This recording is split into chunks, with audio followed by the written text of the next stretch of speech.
da ngeen koy comprendre nag ndax moom dafa mel ne bagage màggal lay bañ su màggal jotee ci lay wax ay bitis ci lay tuumaal góor ñi ci lay wax ju ñaaw ji mu bëgg wax moom safar daal moom safar mooy problème am waa fi mu doon rab yi yëngoon tànk safar gi jeexut lu ne mën na ko wax nee na président Ousmane Sonko xol bi dafa bon maanaam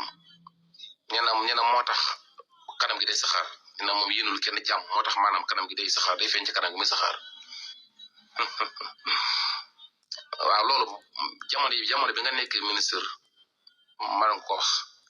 ndax yaakaar na jamono yi xamoon nga ko nga bàyyi kon ba texte la wala tànk do ko wax yow loolu ngay liir ci Ousmane Sonko moo ne ci yow yaa soxor yow yaa yéenul kenn lu baax maanaam yow sa xol la yàlla fay waaw man ca commencement ba laa ñu la woon kii baaxul te wallahi ba léegi li ma wax du ma gi dañ waaw weeru safar nag moom su ñëwee dara nga tiku